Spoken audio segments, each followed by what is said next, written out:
Hello everyone. My name is Noel Carmona, and I'm one of the many people living in Australia who have been diagnosed with a rare cancer.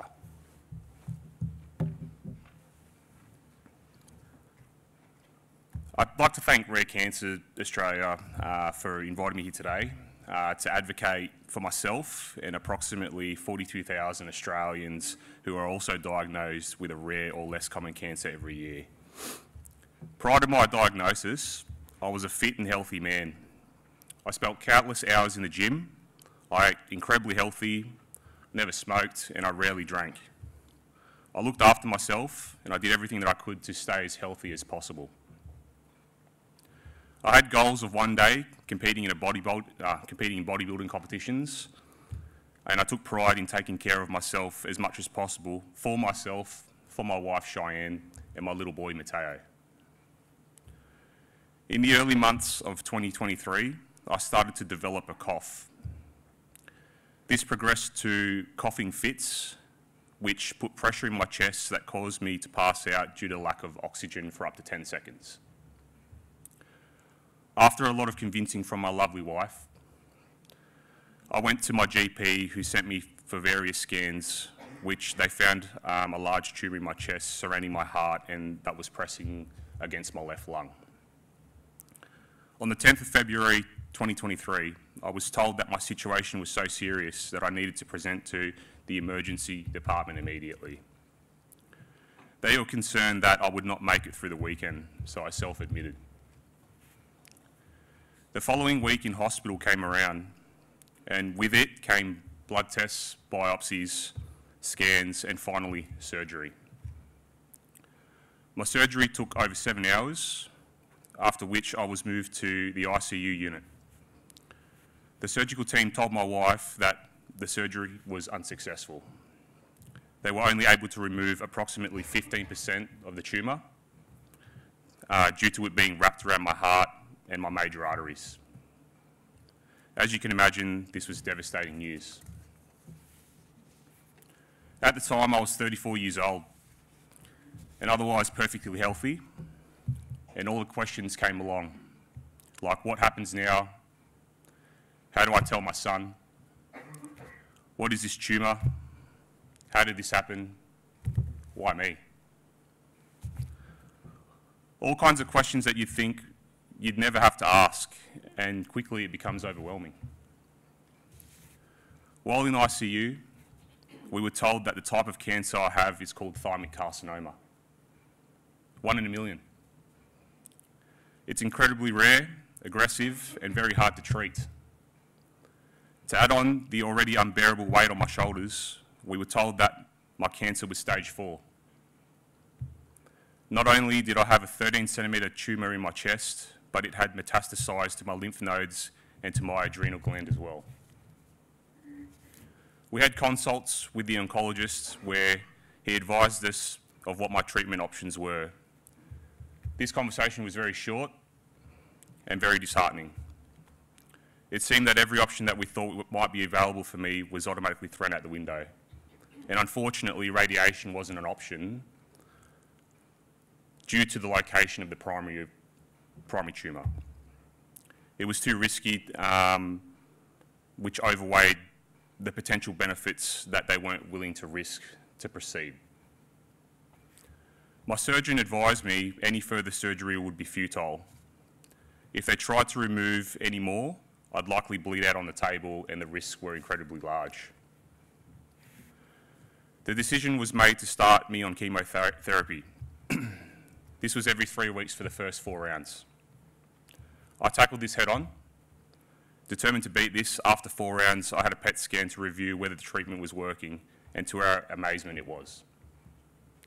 My metastases were no longer present, and my primary tumour showed that it was shrinking. We were absolutely stoked. We received this wonderful news only weeks before our wedding. My oncologist said that I would continue with 2 more rounds of chemo, followed by another PET scan to see where we're at. This next scan showed no change. My metastases were still inactive, and my primary tumour remained the same. Not the worst news to receive, right? It wasn't getting any better, but it was stable, and I'll take that as a win.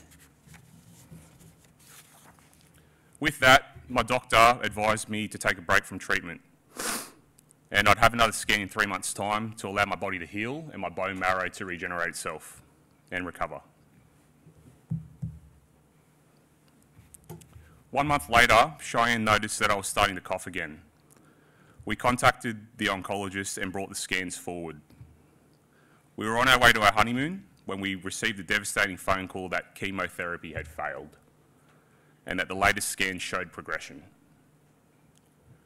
Less than 1 month was all it took for the cancer to progress. We continued our travels and we tried to put our minds at ease for 1 more week. Upon our return, we had another consult where my oncologist said we had 1 more option left, immunotherapy. This is where, in my experience, there is a gap that needs to be closed between rare and less common cancers like mine and cancers that are considered to be more common. The immunotherapy that I started is known as Keytruda or pembrolizumab. It is covered under the PBS for certain types of common cancers. Thymic carcinoma did not fall under that though. This meant that me and my wife would be required to pay $2,944 every 3 weeks for my treatment.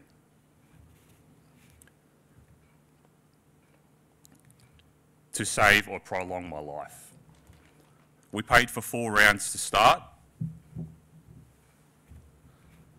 Can you imagine being told that you've got stage 4 cancer and then on top of that, you were told that you had to pay nearly $3,000 every 3 weeks just to live?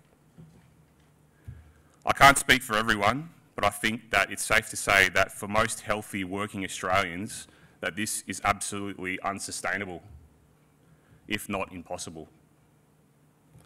Let alone those of us living with cancer who may not be able to work as much, if at all, because of our diseases. When asked why Keytruda is covered for some cancers, but not for all, my oncologist advised that because my cancer is rare, there aren't enough studies to prove that this treatment will work for my specific cancer. It's not my fault that I developed a rare cancer, and living with a cancer is stressful enough without such a significant financial burden. And honestly, thank God for Rare Cancers Australia, because without their support, with my patient treatment fund, I would not have been able to do the number of infusions that I had. In order to get clarification on why this was the case, I contacted my local Member of Parliament, who then contacted the Minister of Health, Mr. Mark Butler, to discuss why, and many other Australians diagnosed with rare cancers, should have to pay such extreme amounts of money for treatment.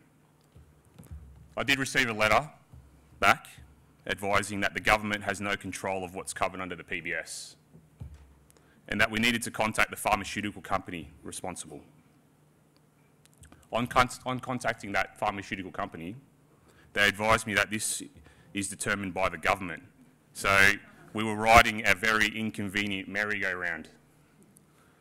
Sadly, my scans showed that immunotherapy had not worked. Ultimately, the amount spent for my treatment equated to almost 20 grand. That is 20 grand that we did not have saved.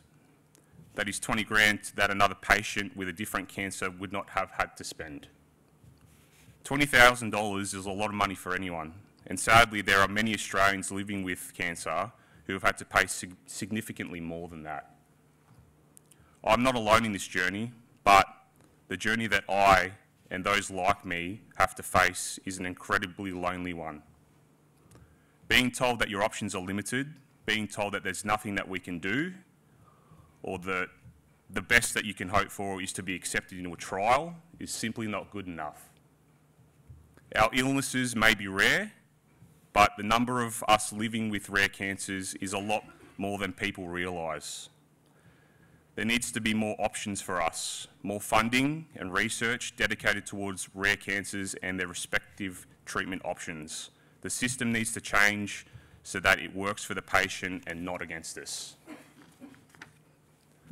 On that note, I'd like to thank you all for allowing me to join you today.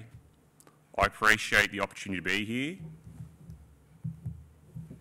and I'm honoured to be standing here in front of you all today raising awareness and hopefully to improve outcomes for every other person living with cancer, regardless of their cancer type. Thank you.